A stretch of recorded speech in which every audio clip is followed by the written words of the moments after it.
وَلِلَّهِ الْأَسْمَاءُ الْحُسْنَى فَادْعُوهُ بِهَا نحمده ونصلي على رسوله الكريم اما بعد فاعوذ باللہ من الشیطان الرجیم بسم اللہ الرحمن الرحیم رب اشرح لي صدری ویسر لي امری واحلل عقدۃ من لسانی یفقہوا قولی۔ ناظرین، پروگرام اللہ کے خوبصورت نام کے ساتھ آپ کی خدمت میں حاضر ہیں۔ آج ہم اللہ سبحانہ وتعالیٰ کے نام المؤخر پہ بات کریں گے۔ المؤخر، پیچھے کرنے والا، پیچھے رکھنے والا۔ اس سے پہلے ہم نے اللہ سبحانہ وتعالیٰ کا نام المقدم پڑھا تھا کہ آگے کرنے والا۔ حقیقت یہ ہے کہ سارا اختیار اسی کے پاس ہے، جس کو چاہے آگے کرے اور جس کو چاہے پیچھے کرے۔ وہ انسانوں میں سے جسے چاہتا ہے آگے کرتا ہے اور جسے چاہتا ہے پیچھے کر دیتا ہے۔ اسی طرح اعمال میں سے بھی جس عمل کو چاہے زیادہ فضیلت دیتا ہے اور جس کو چاہے کم دیتا ہے۔ اسی طرح باقی بھی بہت سے اعتبارات میں، دنیاوی اعتبار سے بھی اور اخروی اعتبار سے بھی، وہ جس کو چاہے آگے کرے اور جس کو چاہے پیچھے کرے۔ اس لیے اللہ سبحانہ وتعالیٰ کے اس نام کے بارے میں جاننا بے حد ضروری ہے، اور پھر ان اعمال کے بارے میں جاننا ضروری ہے کہ جو انسان کی قدر و قیمت کو گھٹا دیتے ہیں، یا جن کی وجہ سے انسان اللہ تعالیٰ کی نگاہوں میں گر جاتا ہے یا پھر پیچھے رہ جاتا ہے۔ تو آئیے دیکھتے ہیں قرآن و سنت ہماری اس سلسلے میں کیا رہنمائی کرتے ہیں۔ سب سے پہلی بات تو یہ کہ اللہ سبحانہ وتعالیٰ ہر چیز کو اس کے اصل مقام پر رکھتا ہے۔ جس کے لیے وہ سمجھتا ہے کہ یہ پہلے ہونا چاہیے، اسے پہلے کرتا ہے، اور جس کے لیے وہ مناسب سمجھتا ہے کہ اس کو بعد میں کیا جانا چاہیے تو وہ اس کو بعد میں کر دیتا ہے۔ قرآن مجید میں آتا ہے ما تسبق من امت اجلها وما یستأخرون، کوئی امت اپنے مقرر وقت سے نہ آگے بڑھتی ہے اور نہ پیچھے ہٹتی ہے، یعنی جتنا اللہ تعالیٰ نے کسی کا وقت مقرر کر رکھا ہے اس مقرر وقت تک ہی وہ دنیا میں رہتی ہے۔ یہی حال انسانوں کا بھی ہے کہ انسانوں کی زندگی کا وقت بھی مقرر ہے۔ کچھ لوگ دنیا میں آتے ہیں اور اسی دن واپس بھی چلے جاتے ہیں، یعنی پیدائش کے ساتھ ہی فوت ہو جاتے ہیں۔ کچھ لوگ آتے ہیں اور بڑھاپے کی عمر تک پہنچتے ہیں۔ اسی طرح کچھ جوانی میں چلے جاتے ہیں اور کچھ اس کے بعد۔ کچھ لوگوں کو نیکی کا موقع زیادہ مل جاتا ہے، یعنی زیادہ لمبی عمر مل جاتی ہے زیادہ نیکیاں کرنے کے لیے، اور کچھ لوگوں کی تھوڑی عمر میں بھی ان کے برکت ہو جاتی ہے اور وہ بہت بڑے بڑے کام کر جاتے ہیں، اور کچھ لوگ لمبی عمر پا کر بھی کچھ نہیں کرتے اور کچھ لوگ تھوڑی عمر میں بھی کچھ نہیں کرتے۔ تو بہرحال اللہ سبحانہ وتعالیٰ کا یہ فیصلہ ہوتا ہے کہ جس کو چاہے طویل عمر دے اور جس کو چاہے چھوٹی عمر دے، خواہ وہ افراد ہوں یا اقوام ہوں۔ پھر اس تقدیم و تاخیر میں فرمایا کہ اپنے وقت سے ایک گھڑی کے لیے بھی آگے پیچھے نہیں کوئی کر سکتا۔ جو وقت اللہ تعالیٰ کسی کی زندگی کا مقرر کرتا ہے کوئی اس کو بڑھا اور گھٹا نہیں سکتا۔ فرمایا قُلْ لَكُمْ مِيعَادُ يَوْمٍ لَا تَسْتَأْخِرُونَ عَنْهُ سَاعَةً وَلَا تَسْتَقْدِمُونَ، آپ انہیں کہیے کہ تمہارے لیے وعدے کا ایک دن مقرر ہے، تم اس سے ایک گھڑی بھی پیچھے نہ رہ سکو گے اور نہ آگے جا سکو گے، یعنی اس میں تبدیلی تم نہیں کر سکتے۔ تو کسی بھی چیز یا جگہ یا وقت میں تبدیلی نہیں کی جا سکتی، اس کو آگے پیچھے نہیں کیا جا سکتا جب تک کہ اللہ سبحانہ وتعالیٰ کا حکم نہ ہو، کیونکہ اللہ تعالیٰ نے ہر چیز کو اس کے اصل مقام پر رکھا ہے۔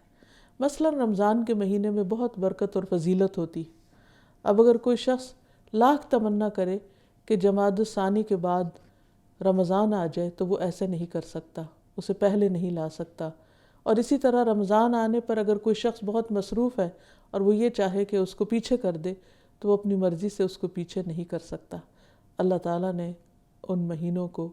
اپنے وقت پر مقرر کر دیا ہے، فکس کر دیا ہے۔ پھر اسی طرح باقی چیزوں میں بھی اللہ تعالیٰ جس کو جس مقام پر اتارے وہ اس کی حکمت پر مبنی ہوتا ہے۔ حضرت انس سے روایت ہے کہ رسول اللہ صلی اللہ علیہ وسلم نے فرمایا جو یہ پسند کرے کہ اس کے لیے اس کے رزق میں فراخی دی جائے اور اس کے لیے اس کی عمر کو بڑھایا جائے تو اسے صلہ رحمی کرنی چاہیے، یعنی کہ اس کے لیے اس کی موت کی گھڑی میں تاخیر کر دی جائے، موت کا وقت مؤخر کر دیا جائے۔ اصل فیصلہ تو اللہ تعالیٰ ہی کے ہاتھ میں ہے، اور اس کا طریقہ بھی اللہ تعالیٰ نے خود ہی بتایا کہ جو چاہتا ہے کہ اس کی زندگی بڑھا دی جائے، موت میں تاخیر کر دی جائے، اسے پھر رشتہ داروں کے ساتھ اچھا سلوک کرنا چاہیے۔ عام طور پر یہ ایک بہت مشکل کام ہوتا ہے، لیکن اس کا صلہ بہت بڑا ہے، کیونکہ جو ہم سے اچھا کرتا ہے اس کے ساتھ اچھا کرنا تو مشکل نہیں ہوتا، لیکن جو اچھائی کو اکنالج نہ کرے، اچھائی کو اچھائی نہ سمجھے، اس کے ساتھ پھر بغیر کسی صلے کے اور صلے کی توقع کے انسان اچھائی کرتا چلا جائے، یہ واقعی بہت بڑے ہمت کے کاموں میں سے ہوتا ہے۔ تو اس لیے جو شخص یہ ہمت کر لیتا ہے، اللہ سبحانہ وتعالیٰ اس کے زندگی کے وقت میں تاخیر کر دیتا ہے، یعنی موت کو تاخیر کر دیتا ہے۔ لیکن یہ سب کچھ اللہ کے اذن سے ہوتا ہے۔ اسی طرح اللہ تعالیٰ جس کو چاہتا ہے بڑھاپے کی عمر تک پہنچا دیتا ہے۔ فرمایا واللہ خلقکم ثم یتوفاکم ومنکم من یرد الی ارذل العمر لکی لا یعلم بعد علم شیئا ان اللہ علیم قدیر۔ اللہ نے تمہیں پیدا کیا، پھر وہی تمہیں موت دیتا ہے، اور تم میں سے کچھ لوگوں کو رذیل ترین عمر تک پہنچا دیا جاتا ہے تاکہ سب کچھ جاننے کے بعد وہ کچھ نہ جانے۔ بلا شبہ اللہ تعالیٰ سب کچھ جاننے والا اور قدرت والا ہے۔ تو اس سے یہ پتہ چلتا ہے کہ اللہ تعالیٰ جس کے لیے چاہتا ہے اس کے موت کے وقت کو جتنا چاہتا ہے مؤخر کرتا رہتا ہے، حتیٰ کہ اس کی زندگی کسی بھی کام کی نہیں رہتی، وہ انتہائی بڑھاپے کو پہنچ جاتا ہے، حتیٰ کہ اس کو سب کچھ جاننے کے بعد پھر اس کا علم ختم ہو کر رہ جاتا ہے، وہ بھولنے لگ جاتا ہے، مختلف طرح کے امراض کا شکار ہو جاتا ہے، جیسے آج کل الزائمر اور ڈیمنشیا کی بیماری جو ہے وہ بہت عام ہوتی چلی جا رہی ہے، اور اس میں بھی ہم دیکھتے ہیں کہ اللہ سبحانہ وتعالیٰ جس کو جس حال میں چاہے رکھے، دینے کے بعد پھر لے لے۔ اور عام طور پر انسان کی یہ تمنا ہوتی ہے کہ اس کی زندگی لمبی ہو، لیکن بعض اوقات لمبی زندگی بھی انسان کے لیے ایک مصیبت کا باعث بن جاتی ہے۔ تو یہ سب اللہ ہی کے فیصلے ہیں۔ انسان کو کسی بھی معاملے میں گھبرانا نہیں چاہیے، اس کو پریشان نہیں ہونا چاہیے۔ اس کی وجہ یہ ہے کہ انسان کے لیے ہر حال میں خیر ہے۔ اگر انسان کو اللہ تعالیٰ نعمت دیتا ہے اور وہ اس نعمت کو اچھے کام میں استعمال کرتا ہے تو یہ بھی خیر ہے، لیکن اگر اللہ سبحانہ وتعالیٰ اس کو کسی نعمت سے محروم رکھتا ہے تو اس پر حساب بھی نہیں ہے، اور اس پر انسان صبر کرتا ہے اور اللہ تعالیٰ سے بدگمان نہیں ہوتا، ناراض نہیں ہوتا، تو اس پر بھی اس کے لیے اجر ہی اجر ہے۔ مومن کے تو ہر حال میں اس کے لیے خیر و بھلائی ہی ہے، خواہ اللہ تعالیٰ اس کو آگے بڑھائے یا اس کو پیچھے کر دے، کیونکہ ہر چیز میں خیر ہوتی ہے۔ بعض اوقات انسان زندگی میں بہت آگے بڑھتا چلا جاتا ہے، اور یہ آگے بڑھنا اور یہ ترقی کرنا خواہ دنیاوی امور میں ہی کیوں نہ ہو،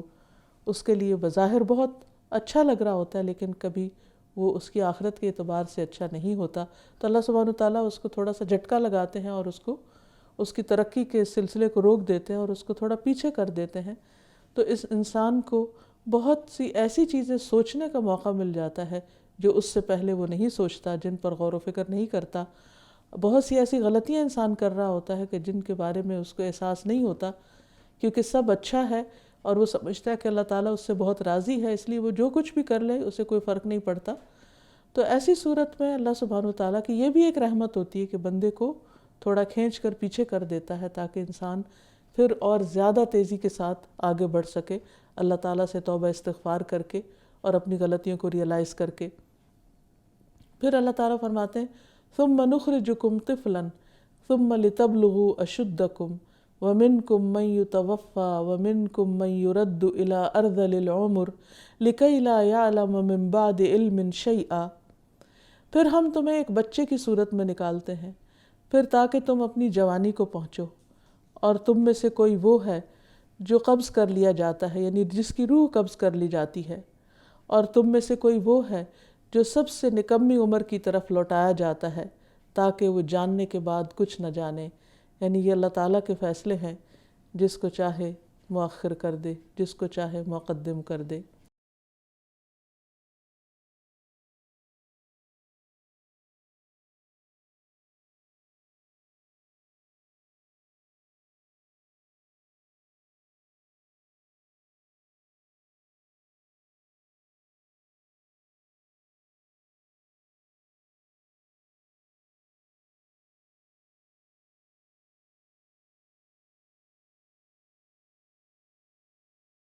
پھر اسی طرح اللہ تعالیٰ رات کو دن کے بعد رکھنے والا ہے، یعنی یہ ترتیب اللہ تعالیٰ نے مقرر کی ہے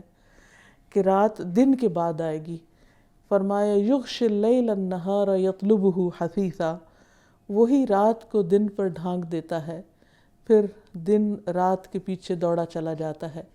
یعنی یہ ترتیب جو اللہ نے رکھی ہے اس میں کوئی تبدیلی نہیں کر سکتا، یعنی یہ نہیں ہوتا کہ دن کے بعد پھر دن آ جائے یا رات کے بعد رات آ جائے۔ اس میں جو ترتیب اللہ کی ہے اور ازل سے چلی آ رہی ہے اسی کے مطابق دن رات اپنے کام کر رہے ہوتے ہیں،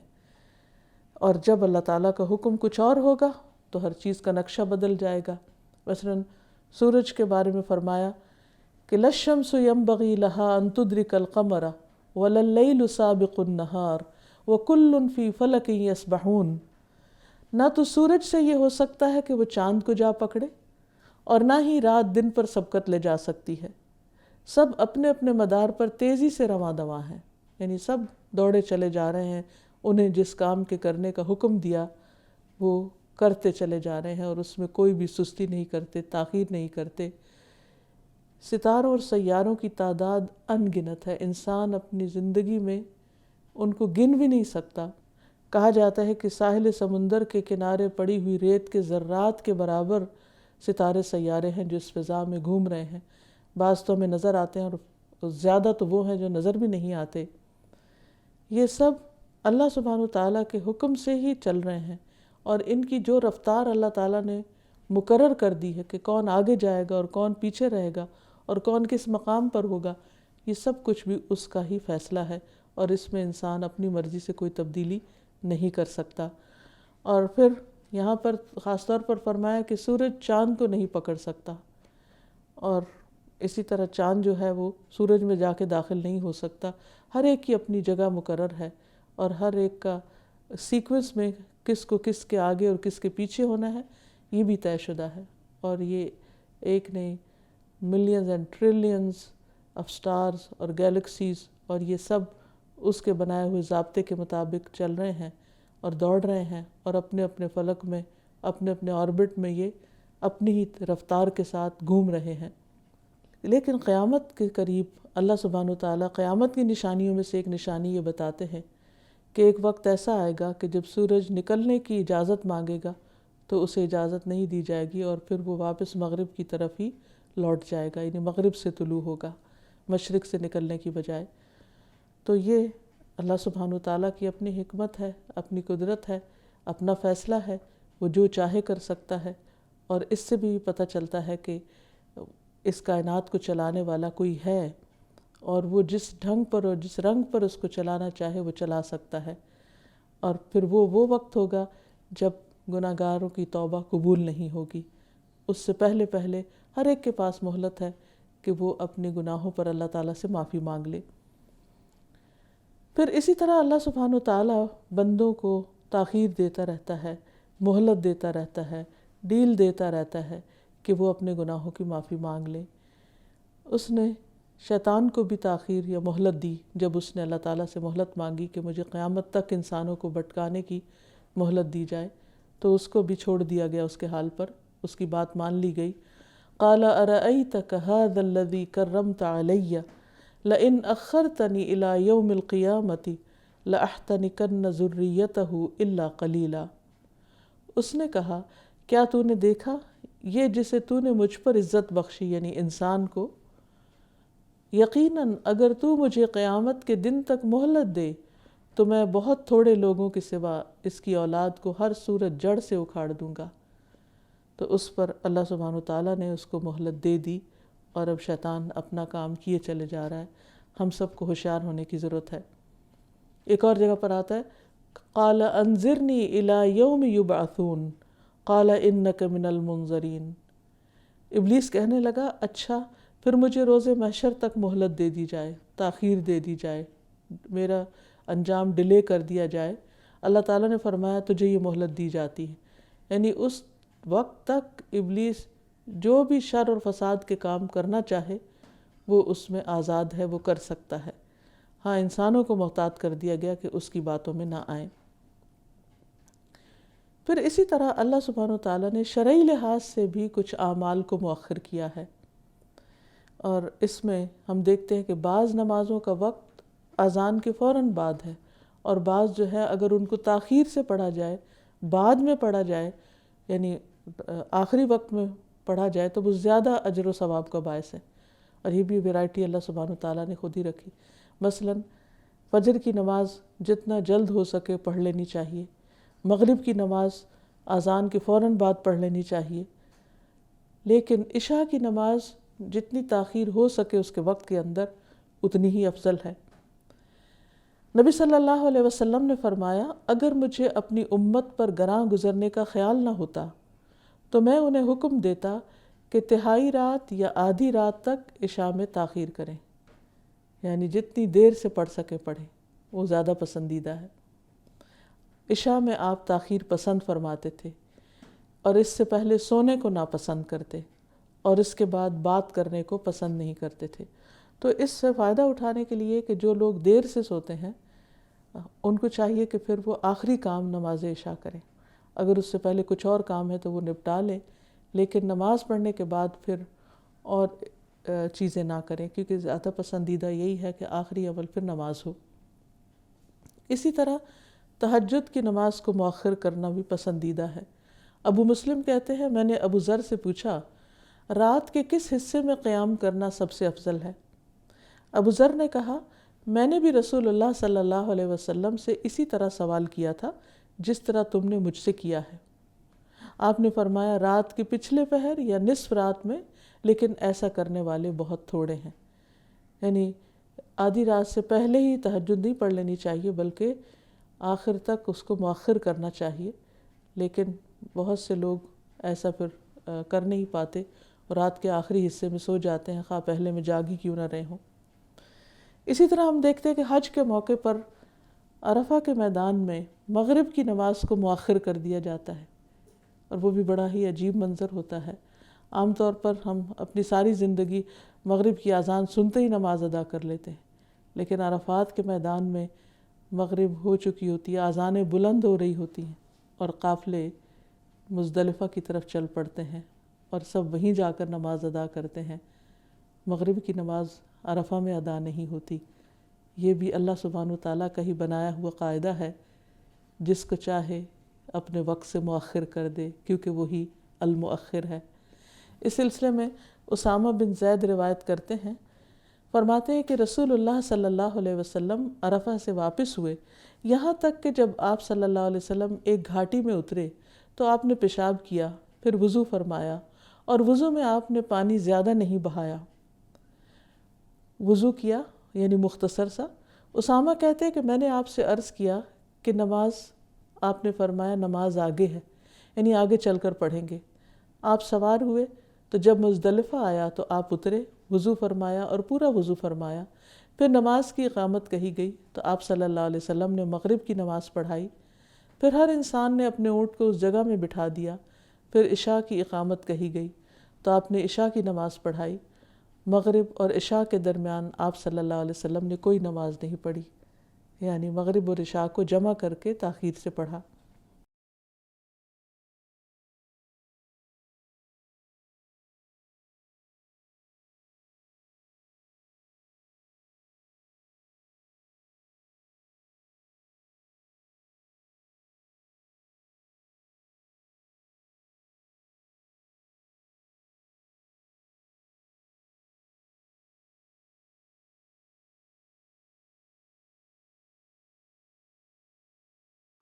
عام حالات میں بھی مقیم کے لیے جمع مؤخر کی اجازت ہے، اور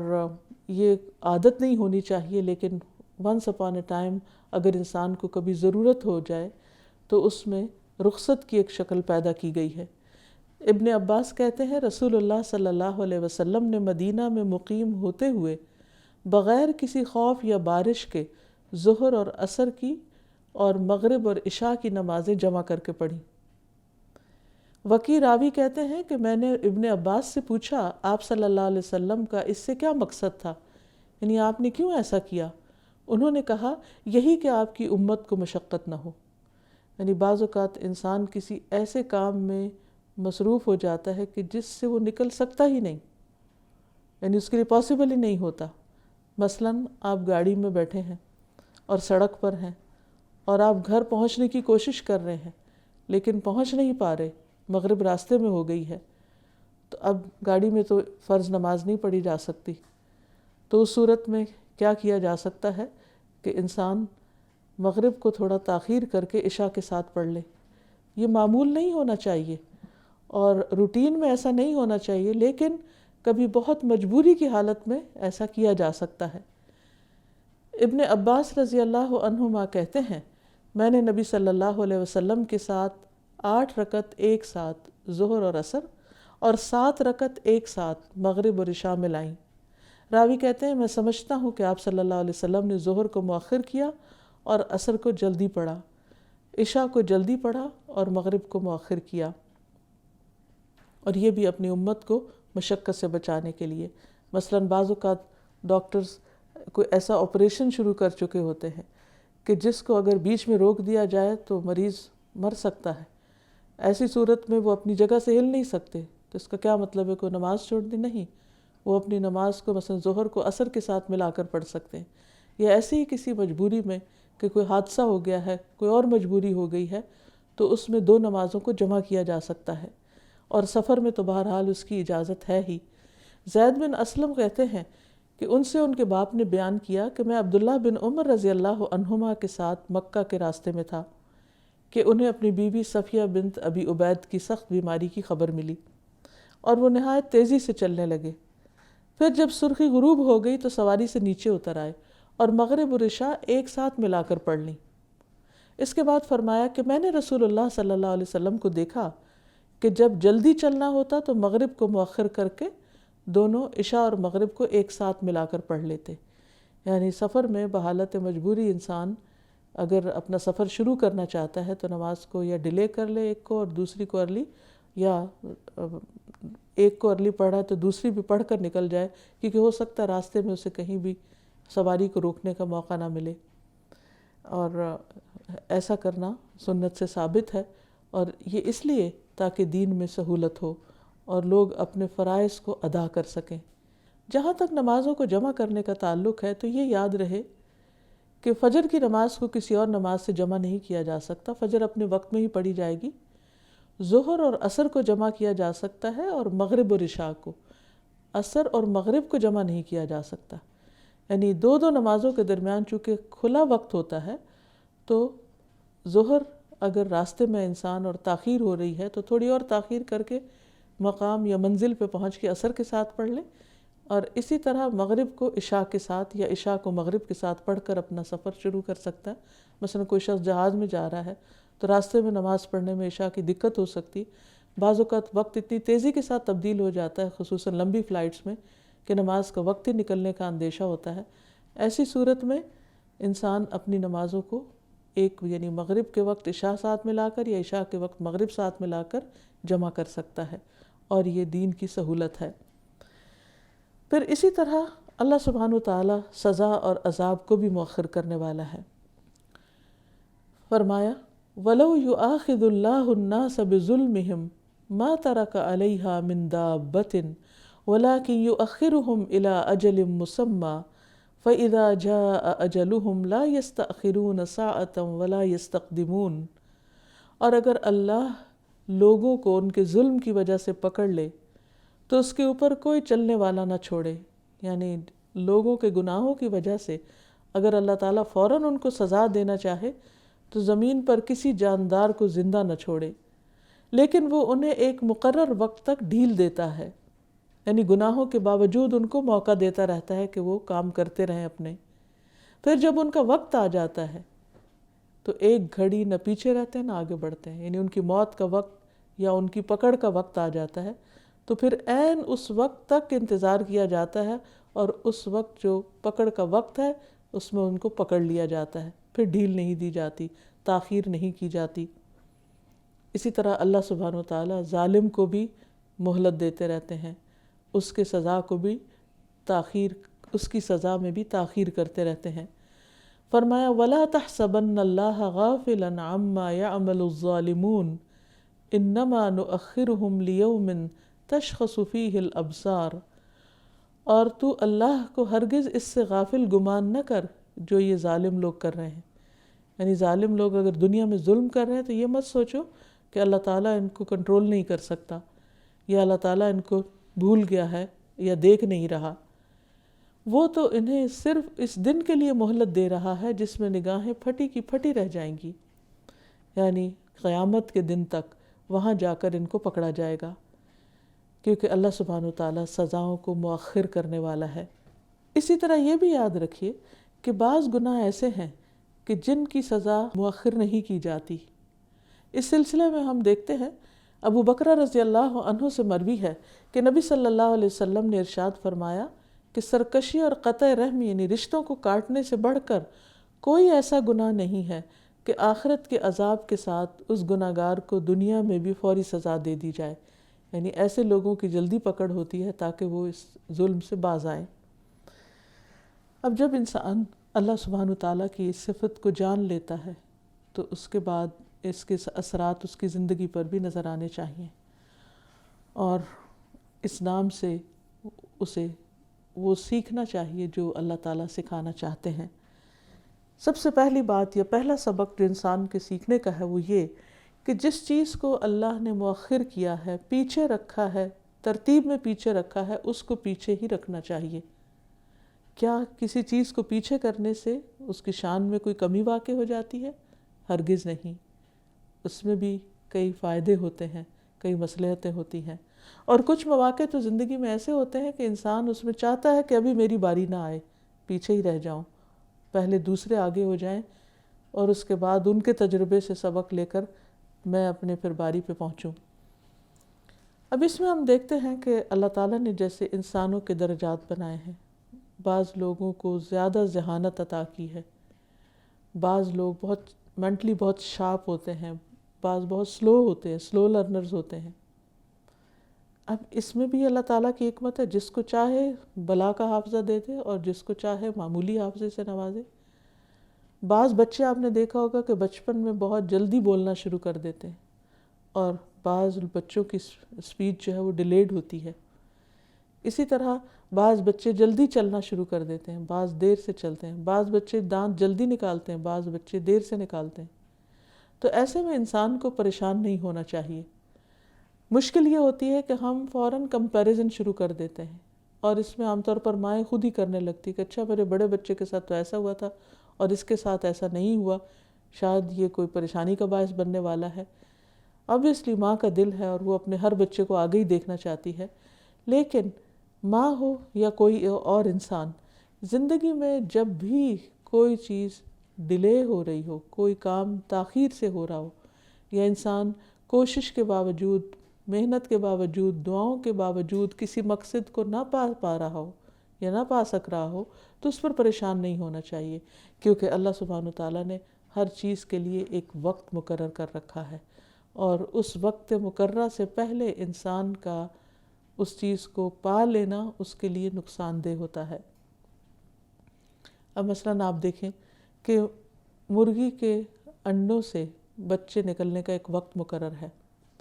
اگر کوئی شخص انڈا توڑ کے اس میں سے بچہ جلدی نکالنے کی کوشش کرے گا تو کیا ہوگا؟ اس میں سے بچہ نہیں نکلے گا. اسی طرح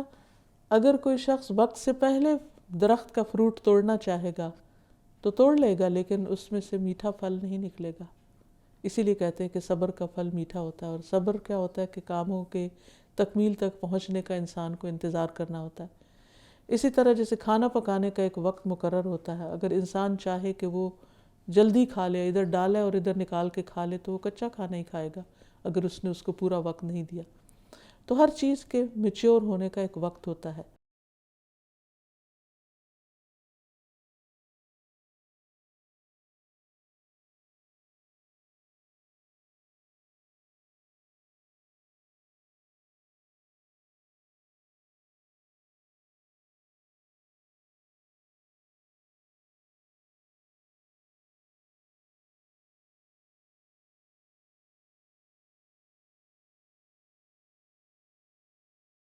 کچھ لوگوں کے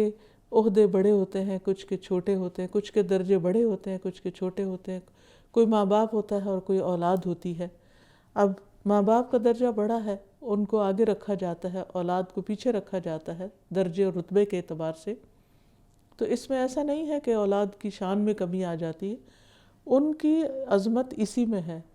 پھر اسی طرح اللہ سبحانہ وتعالیٰ نے نماز میں جیسے امام کو آگے رکھا ہے اور باقی فالوورز جو ہیں، مقتدی جو ہیں وہ پیچھے ہوتے ہیں۔ یہ عین ممکن ہے کہ امام جو نماز پڑھا رہا ہے اس کی نماز میں خشوع کم ہونے کی وجہ سے اس کا ثواب کم ہو، اور پیچھے سے کوئی مقتدی ایسے نماز پڑھ رہا ہو کہ اس کا اجر و ثواب کئی گنا زیادہ بڑھ جائے۔ تو صرف ظاہر کو دیکھ کر فیصلے نہیں کرنے چاہیے۔ اسی طرح اللہ سبحانہ وتعالیٰ نے گھر کی زندگی میں مرد کو قوام بنایا ہے، یعنی گھریلو زندگی میں مرد کو ایک درجہ زیادہ دیا ہے، عورت کو اس کا مددگار بنایا ہے، اور اس میں عورت کی شان میں کمی نہیں کی، بلکہ عورت کو دوسری جگہ پر زیادہ مقام دے دیا ہے، یعنی ماں کی حیثیت میں۔ اسی طرح عورتوں پر بعض ذمہ داریاں نہیں ہیں، مثلا نماز مسجد میں جا کے پڑھنے کی ذمہ داری نہیں ہے، کام کاروبار اور جاب کرنے کی ذمہ داری نہیں ہے، اپنے شوق اور ٹیلنٹ، فرصت، وقت کے حساب سے اگر وہ کچھ کرنا چاہیں تو حدود کے اندر رہ کے کرنے میں ممانعت بھی نہیں ہے، لیکن کچھ ذمہ داریوں سے بھی اس کو آزاد کیا گیا ہے۔ تو یہ اللہ سبحانہ تعالیٰ کی تقسیم ہے کہ جس کام میں جس کو چاہے آگے رکھے اور جس کام میں چاہے پیچھے رکھے۔ مثلا اگر عورت کو گھر سے باہر کے کاموں کی ذمہ داری نہیں دی گئی تو گھر کے اندر اس کے لیے بہت بڑی بڑی ذمہ داریاں رکھی گئیں، یعنی بچے کی تعلیم اور تربیت، اس کو لک آفٹر کرنا، یہ کوئی معمولی کام نہیں ہے۔ اس میں عورت کے لیے بہت بڑے عزت کا مقام ہے، کیونکہ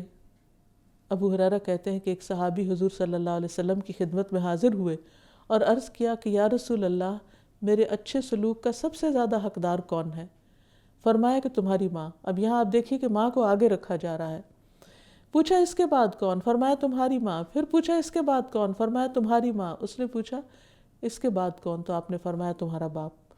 اب گھر میں قوام ہونے کے اعتبار سے مرد کا درجہ بڑا ہے، لیکن ماں ہونے کے اعتبار سے عورت کا درجہ 3 گنا زیادہ بڑا ہے۔ تو اللہ سبحانہ تعالیٰ نے کسی کے ساتھ بھی اس کو پیچھے رکھ کے کچھ کاموں میں اس کے ساتھ کوئی نعوذ باللہ ظلم یا زیادتی نہیں کی، اس لیے اللہ تعالیٰ کے ان فیصلوں کو خوشی کے ساتھ قبول کرنا چاہیے۔ پھر اسی طرح ہم دیکھتے ہیں کہ عورت کی بہترین نماز اس کے گھر کے اندر کی ہے۔ عبداللہ رضی اللہ عنہ سے روایت ہے کہ نبی صلی اللہ علیہ وسلم نے فرمایا، عورت کا کمرے میں نماز پڑھنا صحن میں نماز پڑھنے سے افضل ہے، اور اندرونی کوٹھڑی میں پڑھنا کمرے میں نماز پڑھنے سے افضل ہے، یعنی وہ جتنا زیادہ گھر کے اندر کے حصے میں پڑھتی اتنا بہتر ہے، کیونکہ وہ گھر اس کی ڈومین ہے، اور گھر میں وہ ہر چیز کی طرف نظر رکھتی ہے۔ اگر وہ درمیان میں گھر کے پڑھے گی تو اس کی توجہ کبھی کچن کی طرف جائے گی، کبھی لانڈری کی طرف، کبھی کسی اور چیز کی۔ تو بہتر ہے کہ وہ ان ساری مصروفیات سے نکل کر یکسوئی کے ساتھ اپنے رب کی عبادت کر سکے، اس لیے اس کو یہاں پیچھے دھکیلا نہیں گیا، بلکہ پرسکون گوشے کی تلاش کے لیے کہا گیا ہے۔ پھر اسی طرح عورتوں کی نماز اگر وہ مسجد میں جاتی تو منع نہیں کیا گیا، اس کی جو صف ہے اس کو سب سے پچھلی صف میں رہنا پسندیدہ ہے، کیونکہ عورت کے لیے جو شرم و حیا کا مقام ہے اس کے اعتبار سے وہ خود بھی زیادہ کمفرٹیبل ہوتی ہے اگر وہ مردوں کے پیچھے ہو۔ پھر اسی طرح عورت کے جنازے کو بھی مردوں کے جنازے سے پیچھے رکھا گیا ہے، اس کو ایک الگ جگہ پر، کیونکہ اس کے لیے یہی پسندیدہ ہے۔ پھر عام زندگی میں جو ہمیں حکم ملا ہے وہ یہ کہ نااہل لوگوں کو جو کسی کام کے کرنے کے قابل نہ ہوں انہیں عہدے نہ دیے جائیں، انہیں آگے نہ بڑھایا جائے، انہیں ان کے مقام پر ہی رکھا جائے، یعنی جو قابل لوگ ہیں وہ آگے کیے جائیں اور جو کسی کام کو نہیں کر سکتے ان کو پیچھے رکھا جائے۔ نبی صلی اللہ علیہ وسلم نے فرمایا، جس آدمی نے ایسے کام کی ذمہ داری قبول کی جس کا وہ اہل نہیں تو وہ اپنا ٹھکانہ جہنم میں تیار کر لے، یعنی انسان کو ایسا کام لینا ہی نہیں چاہیے جو وہ کر نہ سکتا ہو۔ رسول اللہ صلی اللہ علیہ وسلم نے یہ بھی فرمایا کہ فتنوں کے دور میں ایسے نوجوان لڑکے آئیں گے جو قرآن کو گیت گانے کی طرح پڑھیں گے، وہ ایسے آدمی کو آگے رکھیں گے جو نہ فقیہ ہوگا نہ عالم، وہ اس کو صرف اس لیے آگے کریں گے یعنی نماز میں کہ وہ انہیں گا گا کر قرآن سنائے، یعنی صرف یہ کرائیٹیریا رہ جائے گا، باقی چیزوں کو میرٹ پر نہیں رکھا جائے گا۔ اسی طرح ہمارا دین ہمیں تعلیم دیتا ہے کہ نااہل سے ذمہ داری واپس لے لی جائے، کیونکہ وہ اگر کام خراب کرے گا تو اس میں بہت سے لوگوں کا نقصان ہوگا۔ نبی صلی اللہ علیہ وسلم نے ایک مہم بھیجی تو عقبہ بن مالک کہتے ہیں کہ میں نے ان میں سے ایک شخص کو تلوار دی۔ جب وہ لوٹا تو اس شخص نے مجھ سے کہا کاش تم دیکھتے جب رسول اللہ صلی اللہ علیہ وسلم نے ہمیں ملامت کی۔ رسول اللہ صلی اللہ علیہ وسلم نے فرمایا کیا تم اس بات سے عاجز تھے کہ جب میرے بھیجے ہوئے آدمی نے میرے احکام کو نافذ نہیں کیا تو تم اس کی جگہ کسی اور کو مقرر کر لیتے جو میرے حکم کو نافذ کرتا، یعنی اس سے وہ ڈیوٹی لے لیتے جو اسے پوری نہیں کر رہا۔ ایک شخص نے ایک قوم کی امامت کی اور اس نے قبلے کی طرف تھوکا۔ نمازی کو قبلے کی طرف تھوکنے سے منع کیا گیا، کیونکہ نمازی جب نماز میں کھڑا ہوتا ہے تو اللہ سبحانہ وتعالیٰ کے عین سامنے ہوتا ہے۔ رسول اللہ صلی اللہ علیہ وسلم اس کی طرف دیکھ رہے تھے۔ جب وہ نماز سے فارغ ہو گیا تو رسول اللہ صلی اللہ علیہ وسلم نے فرمایا آئندہ سے وہ تمہیں امامت نہ کرائے۔ اس کے بعد اس نے پھر امامت کا ارادہ کیا تو لوگوں نے منع کر دیا اور اس کو رسول اللہ صلی اللہ علیہ وسلم کی اس بات سے مطلع کیا گیا تو رسول اللہ صلی اللہ علیہ وسلم سے ذکر کیا تو آپ نے فرمایا ہاں آپ نے یہ بھی فرمایا تھا کہ تم نے اللہ اور اس کے رسول کو تکلیف پہنچائی ہے، یعنی یہ کام جو ہے کوئی معمولی نہیں ہے، بہت ہی غلط کام ہے، اور جو شخص غلط کام کرے پھر اس کو امامت کا حق نہیں، لیڈر بننے کا حق نہیں۔ پھر اسی طرح ہمیں زندگی میں اللہ تعالیٰ کے کچھ احکامات کو مؤخر نہیں کرنا چاہیے، مثلاً اذان کو وقت سے مؤخر نہیں کرنا چاہیے، تاخیر سے نہیں دینی چاہیے۔ جابر بن سمرہ کہتے ہیں کہ بلال رضی اللہ عنہ اذان وقت سے مؤخر نہیں کرتے تھے، البتہ کبھی کبھی اقامت کچھ مؤخر کر دیتے۔ پھر اسی طرح نمازوں کو دیر سے نہیں پڑھنا چاہیے۔ نبی صلی اللہ علیہ وسلم نے فرمایا نیند میں قصور نہیں، قصور جاگنے کی حالت میں ہوتا ہے، وہ اس طرح کہ تم کسی نماز کو اس حد تک مؤخر کر دو کہ دوسری نماز کا وقت آ جائے۔ پھر یعنی جان بوجھ کے نمازیں ڈیلے کرنا یا جمع کرنا یہ پسندیدہ نہیں۔ پھر اسی طرح مصروفیت کو آگے رکھ کے نماز مؤخر نہیں کرنی چاہیے۔ عبادہ بن صامت کہتے ہیں کہ نبی صلی اللہ علیہ وسلم نے فرمایا ایسے حکام ظاہر ہوں گے جو دیگر مشاغل میں مصروفیت کی وجہ سے نماز کو وقت سے بھی مؤخر کر دیں گے، تو تم اپنے وقت کی نماز پڑھ لینا اور ان کے ساتھ اپنی نماز نفل کی نیت سے پڑھنا، یعنی ان کو بھی نہیں چھوڑنا لیکن اپنی نماز وقت پہ پڑھ لینا۔ اور جو عمرہ نمازوں کو مؤخر کریں گے ان کے بارے میں فرمایا، ابو ذر فرماتے ہیں کہ رسول اللہ صلی اللہ علیہ وسلم نے مجھ سے فرمایا کہ تم اس وقت کیا کرو گے جب تم پر ایسے حکمران ہوں گے جو نماز کو اس کے وقت سے دیر کر کے پڑھیں گے یا نماز کو اس کے وقت سے مٹا ڈالیں گے؟ تو میں نے عرض کیا اس وقت میرے لیے کیا حکم ہوگا؟ آپ نے فرمایا تم نماز کو اپنے وقت پر پڑھنا، لیکن اگر ان کے ساتھ بھی پالو تو پڑھ لینا، کیونکہ وہ تمہارے لیے نفل نماز ہو جائے گی۔ اسی طرح خاص طور پر عصر کی نماز کو مؤخر نہیں کرنا چاہیے۔ اللہ تعالیٰ فرماتے ہیں حافظوا علی الصلوات والصلاۃ الوسطیٰ، اپنی نمازوں کی حفاظت کرو، خاص طور پر درمیانی نماز کی، اور درمیانی نماز سے مراد عصر کی نماز ہے، کیونکہ آپ نے فرمایا جس شخص کی نماز عصر فوت ہو جائے گویا اس کا اہل اور مال لوٹ لیا گیا، یعنی اتنا بڑا اس کا نقصان ہو گیا۔ آپ نے فرمایا جس نے نماز عصر چھوڑ دی اس کے اعمال باطل ہو گئے۔ اسی طرح یہ ہے کہ جہاں کچھ چیزوں کو مؤخر نہیں کیا جا سکتا وہاں مؤخر کرنے کی جہاں اجازت ہے یا رخصت ہے تو وہ بھی اللہ سبحانہ وتعالیٰ کے حکم ہی سے ہے، جیسے مسافر کے لیے جمعہ کی رخصت ہے یا نماز عشاء میں تاخیر کرنے کی۔ پھر اسی طرح کمزور لوگوں کو مزدلفہ سے منی جلد جانے کی رخصت ہے، تو ان چیزوں کی رخصتوں سے فائدہ اٹھایا جا سکتا ہے۔ اور آخر میں یہ کہ انسان کو اللہ سبحانہ وتعالیٰ کی اس صفت کو سامنے رکھ کر دعا بھی کرنی چاہیے، اور اللہ تعالیٰ سے